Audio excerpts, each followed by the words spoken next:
এই নিষ্ঠুর পৃথিবীতে একদিন আপনি সবার কাছে প্রিয়জন হয়ে যাবেন, সবার ভালোবাসা পাবেন, সবার কাছে আপনি অনেক মূল্যহীন হয়ে যাবেন। তখন কিন্তু আপনার দুশ্মনও এসে আপনার পাশে বসে থাকবে। ওই সময় যখন আপনি সাদা কাফনে জড়াই থাকবেন,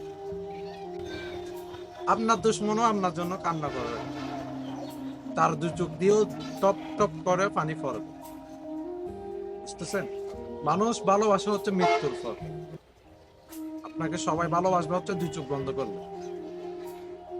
আত্মীয় স্বজন মনে রাখবে আপনাকে 7 দিন, আপনার ফ্যামিলি মনে রাখবে 40 দিন, আর বাকিটা সবাই আপনাকে ভুলে যাবে। সবাই ভুলে যাবে। আপনার বন্ধু বান্ধব আপনাকে ভুলে যাবে, আপনার মাও ভুলে যাবে, আপনার নিজের মায়ের পেটের ভাইও আপনাকে ভুলে যাবে। বুঝতেছেন? আপনাকে যখন ওই সময় মানুষ খবর নেয় নাই আপনি কেমন আছিলেন, আপনি যখন জীবিত ছিলেন আপনাকে কেউ খবর নেয় নাই যে কেমন আছেন, এই সময় এসে আপনাকে সবাই ভালোবাসবে। যখন আপনার বাড়িতে চাউল ছিল না কেউ এসে জিজ্ঞেস করে নাই, আপনি মরার পর 4 দিন গেলে সবাই টিফিন নিয়ে আসবে আপনার বাড়িতে। বুঝতেছেন? এখানে সত্যের দুনিয়ায় নিজের মায়ের পেটের বায়ু আপন নয়, যেটা হচ্ছে আমরা ইউসুফ জুলাহার কাহিনী থেকে বর্ণিত। আমাদের ইউসুফ নবী যখন 12 বছর বয়স ছিল, ওনাকে হচ্ছে তার 10 ভাই মিলে নিয়ে গেছিল হচ্ছে পাগল দেখাশোনা করার জন্য। ওই সময় গিয়ে ইয়াহুদা নামে তার ভাই তাকে আঘাত করতে লাগলো। ওর দেখা সবাই মিলে ওকে আঘাত করতে লাগলো, আঘাত করে তাকে একটা কূপের মধ্যে ফেলে দিল। ফেলে দেওয়ার পর এক কাফেলা মালিক নামে ব্যক্তি ওনাকে কিনে নিল 18 দিরহাম দিয়ে। ওইখান থেকে উনি আজিজ ও মিশরকে বিক্রি করে দিলেন 3000 দিরহাম দিয়ে। ইউসুফ নবীর কাহিনী আসলে অনেক কষ্টকর, দেখলে বুঝবেন। অনেক কষ্ট করেছে, প্রায় 14-30 বছর সাবিরা কারাগারে ছিল। টাকার পর উনি একদিন আজিজে মিশর হয়েছিল।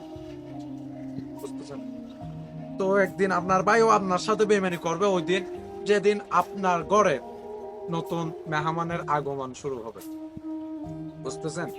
আপনার ভাইও আপনার সাথে বেইমানি করবে, দুশ্মনী করবে, যেদিন আপনার ঘরে নতুন বউ ঢুকবে। আগে আপনাকে 500-1000 বাইক, মোবাইল রিচার্জ, নেট বিল এগুলো দিত না আপনার ভাই। আপনার ভাবি আনার পর বেশ কিছুদিন যাওয়ার পর আপনি এগুলো থেকে বঞ্চিত হয়ে যাবেন, আপনার মাও বঞ্চিত হয়ে যাবে। তখন কিন্তু তারা আলাদা হতে চাইবে, তখন বলবে সে জায়গা জমি ভাগ করতে। তখন বুঝবেন আপনি একা হয়ে গেছেন, তখন বুঝবেন আপনার দুশ্মন হচ্ছে আপনার ঘরের ভিতর থেকে আসতেছে। বুঝবেন? পাশে একটা কথা বলে, ঘরের ইন্দুর নাকি ঘরের বেড়া কাটে। বুঝতেছেন? তখন কিন্তু ষড়যন্ত্রটা করবে হচ্ছে আপনার ভাবে, আপনার ভাইয়ের মাথা কাঁপে, আপনাকে সবাই আঘাত করবে। তাই জন্য বলতেছে ভাই, এই স্বার্থের দুনিয়ায় সবগুলো হচ্ছে নিজের জন্য করেন, অন্যের জন্য করে লাভ নাই। বুঝতেছেন? মরে গেলে সবার কাছে আপন হয়ে যাবে। মরার আগে সবাইকে চিনে রাখেন, মরার পর তার দেখবেন না আপনার পাশে কে ছিল।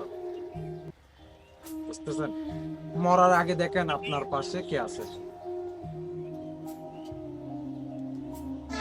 নিজের জন্য কিছু করেন, নিজের জীবনকে নিজে সাজিয়ে নেন, নিজের জীবনকে নিজে সাজিয়ে নেন। অন্যের উপর নির্ভরশীল করে বেশি দিন টিকতে পারবেন না।